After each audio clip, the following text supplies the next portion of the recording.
हरियाणा के महेंद्रगढ़ डिस्ट्रिक्ट से हूँ। मैंने अपनी स्कूलिंग जवाहर नवोदय विद्यालय से की है। उसके बाद मैंने अपनी ग्रेजुएशन अपने डिस्ट्रिक्ट के कॉलेज से की है और पिछले वर्ष यूपीएससी में भारतीय पुलिस सेवा में मेरा चयन हुआ है जी। और मेरी दिनचर्या के कुछ बेस्ट मोमेंट्स में है अपनी मम्मी से बातें करना, उनके साथ टाइम स्पेंड करना और घूमर डांस में मेरी रुचि है। ठीक है, तो आप पहले प्रयास में आईपीएस बनी है, ये आपका सेकंड अटेम्प्ट है? Yes sir. अभी आपकी क्या उम्र है? सर 24। अच्छा, तो ज्वाइन क्यों नहीं किया आपने अभी, क्योंकि आप ये मेंस दे रही थी इसलिए? Yes sir. तो कब ज्वाइनिंग की इच्छा है आपकी आईपीएस को? सर ज्वाइन तो कर लिया लेकिन अभी मैं लीव पे हूँ। अच्छा, ज्वाइन कर चुकी है, तो आप आईपीएस हैं पूरी तरह से, इसका मतलब। ठीक है, तो दिव्या आप हरियाणा राज्य से हैं और हरियाणा में ऐसा कहते हैं कि लोगों की मूल प्रवृत्ति में या मूल प्रकृति में शौर्य और साहस की भूमिका ज्यादा रहती है। Yes sir. उसका सम्मान भी ज्यादा है और आईपीएस की नौकरी शौर्य और साहस के लिए सबसे अच्छा मंच है भारत में। इतनी अच्छी नौकरी वही पहले प्रयास में आपको मिल गई, आपको छोड़ के क्यों आईएएस में आना चाहती हैं? आईएएस ही आपकी प्रेफरेंस होगी ना इस बार? Yes sir. क्यों आना चाहती हैं? सर इसके कुछ रीजंस हैं, जैसे आईपीएस के कंपैरिजन में आईएएस में डाइवर्सिटी ज़्यादा है, हमें वेरियस डिपार्टमेंट्स में काम करने का मौका मिलता है। तो मैं मतलब मेरा ऐसा मानना है कि मुझे ज़्यादा एक्सपोजर मिलेगा, वहाँ ज़्यादा सीखने का मौका मिलेगा। ठीक है। और दूसरा सर इसका ये रीज़न है कि मैं हमेशा से गाँव में रही हूँ और मैंने अपने गाँव में प्रशासन का रोल देखा है, तो मेरे गाँव की जो समस्याएँ हैं वो बेसिकली प्रशासन से जुड़ी हुई हैं। तो शायद इस वजह से मैं अपनी पर्सनैलिटी को आईपीएस के कंपैरिजन में आईएएस के लिए ज़्यादा बेहतर मानती हूँ। ठीक है, जैसे हरियाणा की समस्याओं में से एक समस्या है फीमेल फिटिसाइड की। Yes sir. मादा भ्रूण हत्या कहना चाहिए, बालिका भ्रूण हत्या। Yes sir. आप एक पुलिस अधिकारी के तौर पर पीसीपीएनडीटी एक्ट को ठीक से इम्प्लीमेंट करने में भूमिका निभा सकती हैं। Yes sir. ताकि कोई भी अस्पताल, कोई भी लेबोरेटरी भूल से भी ऐसी इंफॉर्मेशन किसी होने वाली माँ को ना दे सके कि उसके पेट में, गर्भ में मादा भ्रूण है। Yes sir. या कोई हॉस्पिटल एबॉर्शन सिलेक्टिव तरीके से ना कर सके। बिल्कुल। आईएएस के तौर पर आपकी भूमिका थोड़ी बढ़ जाती है और आपको ऐसी स्थितियां बनानी है कि यह समस्या जड़ से खत्म हो जाए। Yes sir. तो मुझे बताइए कि अगर हरियाणा में मादा भ्रूण हत्या की समस्या को जड़ से खत्म करना हो और आप मान लीजिए कि मुख्यमंत्री ने आपको विशेष रूप से ये एक प्रोजेक्ट दिया है और 5 साल का समय दिया है और फंड की कोई कमी नहीं है, तो आप क्या स्टेप्स लेंगे कि हरियाणा से ये समस्या खत्म हो जाए?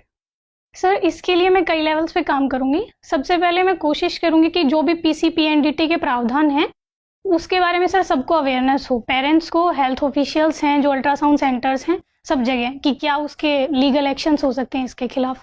दूसरा सर जितने भी अल्ट्रासाउंड सेंटर हैं, अगर मुझे कोई भी इंफॉर्मेशन ऐसी मिलती है कि वहाँ ऐसा किया गया है तो मैं तुरंत उनका लाइसेंस कैंसिल कर दूंगी।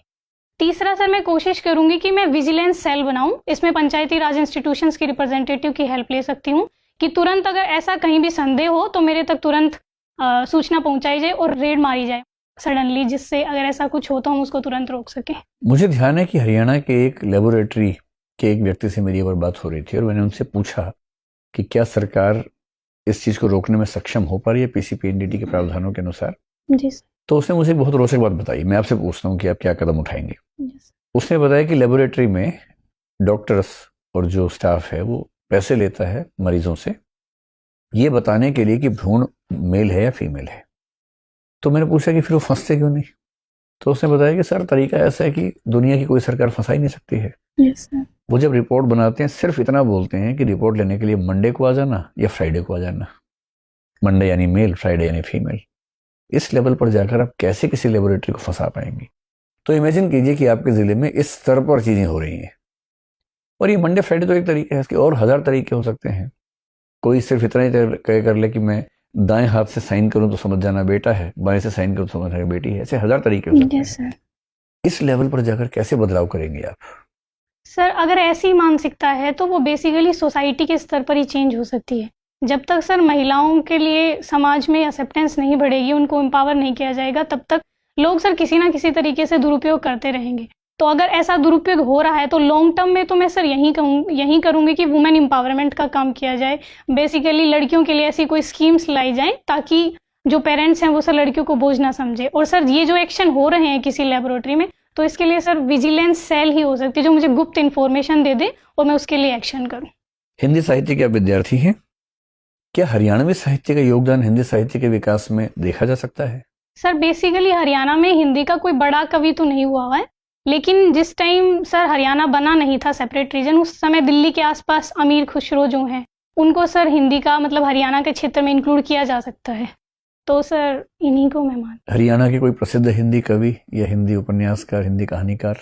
सर जिन्होंने हरियाणवी में लिखा है या हिंदी में भी लिखा हो लेकिन हरियाणा से हो? सर एक लक्ष्मी चंद है जी। रागनी लिखी है सर उन्होंने, बेसिकली हिंदी में और हरियाणवी में दोनों में। जो रागिनी हरियाणा में है उसको हिंदी साहित्य के फॉर्मेट्स में किस फॉर्मेट के नजदीक मान सकते हैं? सर कविता में इंक्लूड किया जाएगा। हिंदी साहित्य का विश्व साहित्य को क्या योगदान है? कुछ ऐसे कवियों का, कुछ ऐसी रचनाओं का जिक्र कीजिए जी सर, जो पूरे विश्व साहित्य में अपनी छाप छोड़ने के लिए मजबूत हैं।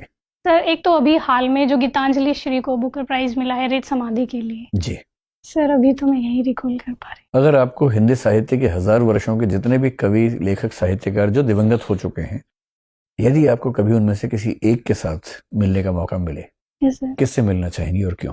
सर मेरे प्रिय कवि सूर्यकांत त्रिपाठी निराला जी हैं, तो मैं उनसे मिलना चाहूंगी। तो निराला जी के बारे में 3 ऐसी बातें बताइए कि हम भी उनको पसंद करने लगे सब लोग। सर एक तो जो उनके राम की शक्ति पूजा है, उस वजह से जो उसमें ओज दिखाया गया है कि किसी भी स्थिति, चाहे हमारे लिए कितनी भी विपरीत स्थितियां हों, फिर भी हम अपने मनोबल से हम स्थितियां अपने पक्ष में कर सकते हैं। ठीक है, यानी कि एक अच्छे मोटिवेटर थे। Yes sir. एक बात हुई, और बताइए। दूसरा सर बेटी के लिए उनका जो प्रेम है सरोज स्मृति में जो दिखता है, तो सर दूसरा मुझे उनकी ये क्वालिटी अच्छी क्या है। दिखता है हम नहीं जानते, थोड़ा बताइए, समझा के बताइए। सर सरोज स्मृति में बेसिकली उन्होंने अपने बेटी के लिए वात्सल्य प्रेम प्रकट किया है, जिसकी 2 पंक्तियां हैं कि कन्ने गत कर्मों का अर्पण कर करता मैं तेरा तर्पण।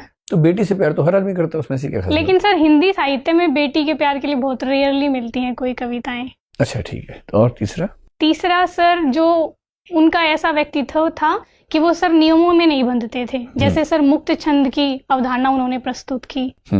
तो ये सर नियमों से अलग चलना और अपनी पहचान स्थापित करना, ये इनकी। एक बार उनका झगड़ा महात्मा गांधी से हुआ था, सुनते हैं? आइडिया है आपको क्या झगड़ा हुआ था? सॉरी सर मुझे नहीं। कोई बात नहीं सर, आप पूछिए। दिव्या, हरियाणा का नाम हरियाणा क्यों है? Sir basically Haryana Hari plus आना से है, और इसे सर हरि मतलब भगवान की भूमि कहा जाता है। जैसे सर महाभारत यहाँ हुई और सर भगवान कृष्ण ने गीता का उपदेश दिया, तो इसीलिए इसे हरियाणा कहा जाता है। तो हरि प्लस आना, आना कौन सा ना?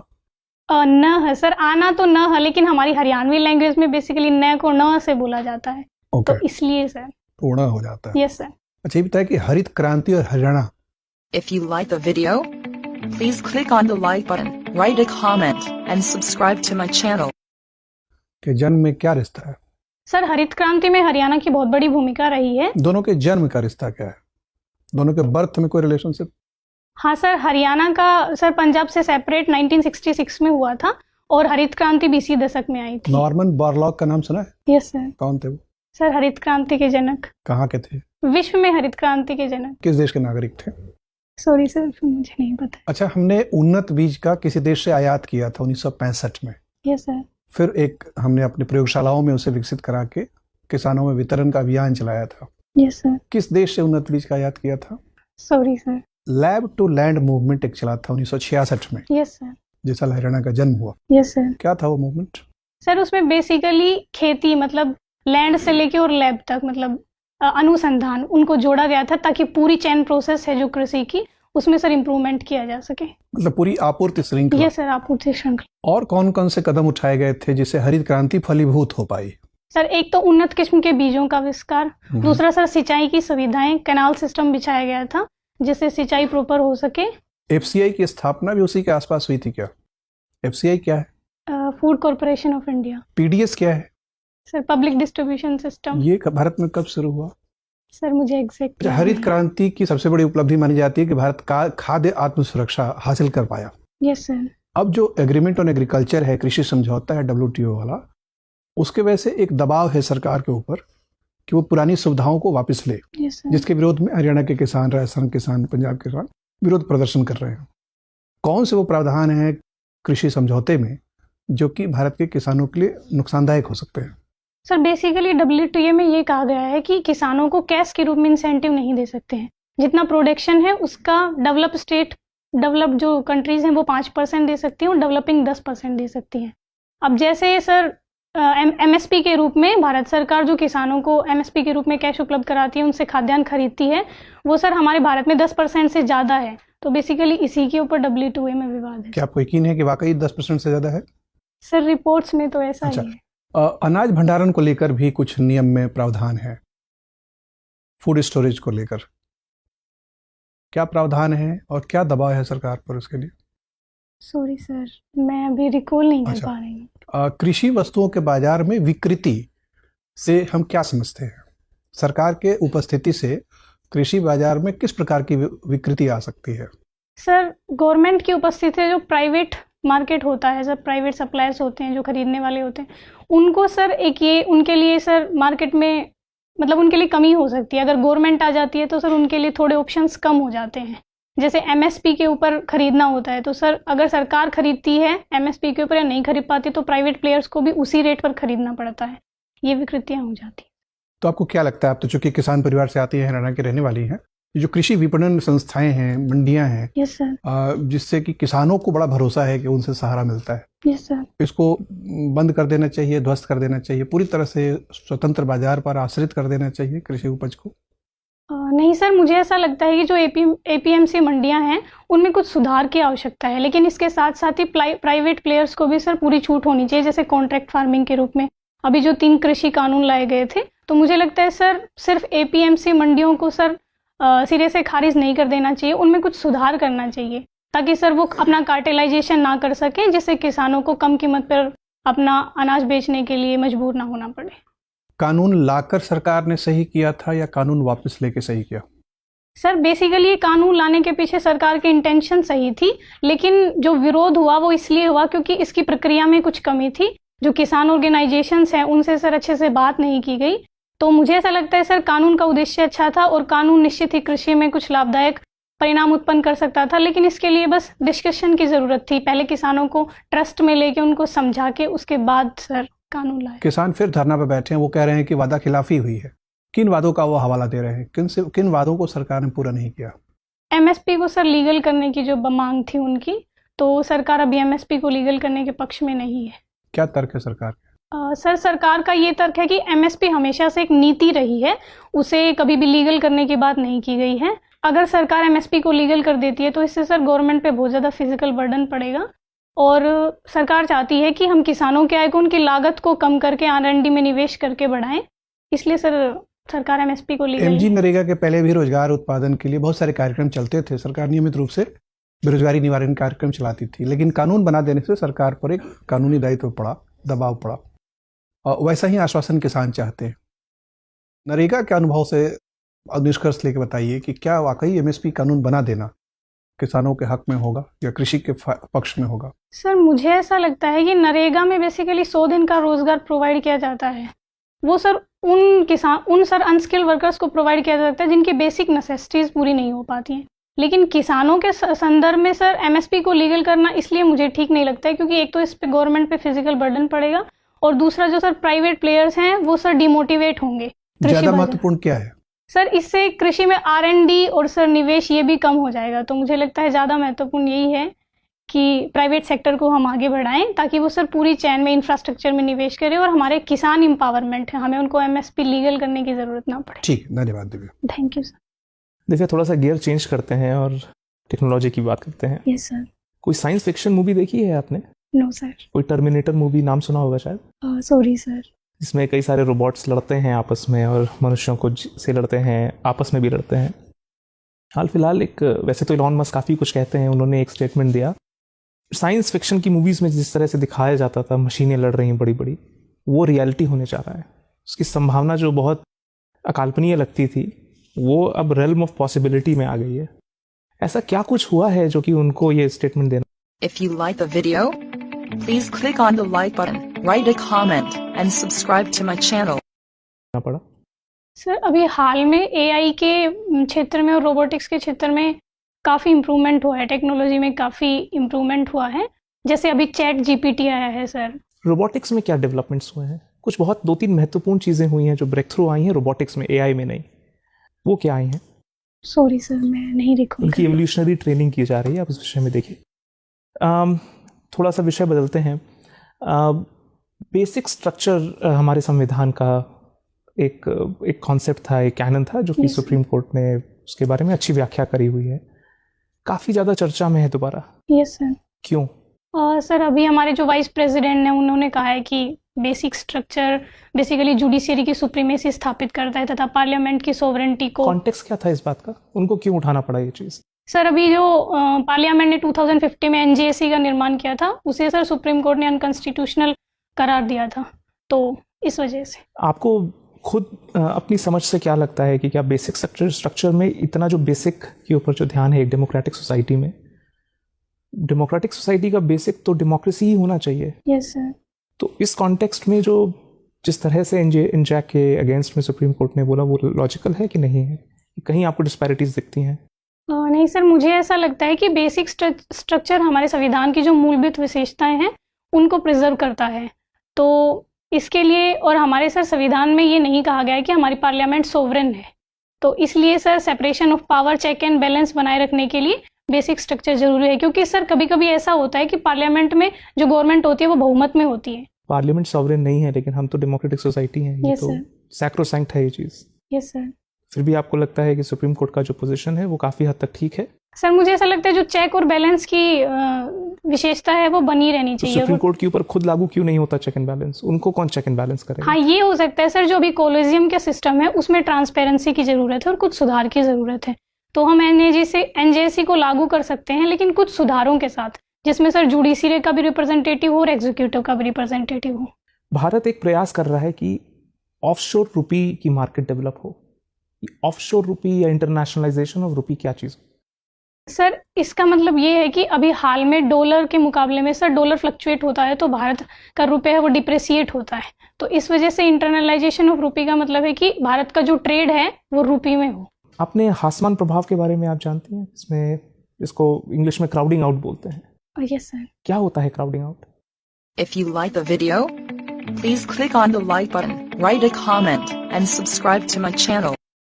ये सर ऐसे होता है जो फाइनेंशियल मार्केट में जब गवर्नमेंट ज़्यादा डेब्ट ले लेती है तो प्राइवेट इन्वेस्टमेंट के लिए कम स्पेस बचता है, उसको क्राउडिंग आउट इफेक्ट कहते हैं। सपोज कुछ एक फिक्स सेविंग है, सरकार अगर उस सेविंग से बोरो कर रही है, यस सर, इकोनॉमी के लिए तो अच्छा ही होना चाहिए। सरकार भी प्रयास कर रही है, सिग्नलिंग दे रही है मार्केट को कि उसका विश्वास है। Yes sir. तो फिर इसको इतना नेगेटिव क्यों देखा जाता है क्राउडिंग आउट को? सर इसको नेगेटिव इसलिए माना जाता है क्योंकि गवर्नमेंट के पास बेसिकली कल्याणकारी कार्य करने होते हैं। उसके पास सर जब कल्याणकारी कार्य करता है तो कैपिटल एक्सपेंडिचर के लिए कम पैसा बचता है और इंफ्रा के डेवलपमेंट के लिए प्राइवेट सेक्टर का इन्वॉल्वमेंट बहुत जरूरी तो है। आपको लगता है कि कैपिटल इन्वेस्टमेंट्स वगैरह के लिए प्राइवेट सेक्टर ज़्यादा सुदृढ़ है या ज़्यादा अच्छे से कैपिटल एलोकेशन कर सकता है और सरकार नहीं कर सकती है? नहीं सर, ऐसा नहीं मानना है मेरा कि सरकार नहीं कर सकती, लेकिन इसके लिए प्राइवेट सेक्टर का इन्वॉल्वमेंट बहुत जरूरी है। मतलब हम पब्लिक प्राइवेट पार्टनरशिप ये सब करके कर सकते हैं। मेरा आखिरी प्रश्न चाइना को लेकर है। Yes sir.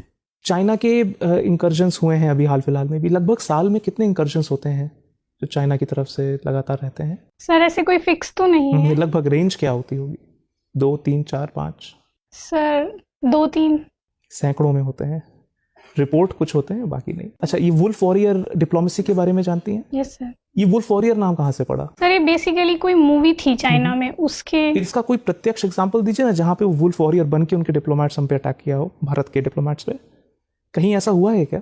सॉरी सर, मैं अभी तो रिकॉल नहीं कर। श्रीलंका में एक कन्फ्रंटेशन हुआ था इंडिया और चाइना का। Yes sir. उसमें काफी तीखी टिप्पणी दोनों तरफ से डिप्लोमेट्स ने करी थी ट्विटर पे। क्या कॉन्टेक्स्ट था, कुछ आपको ध्यान है? Sorry sir. Thank you. Sorry. Divya, yes ma'am.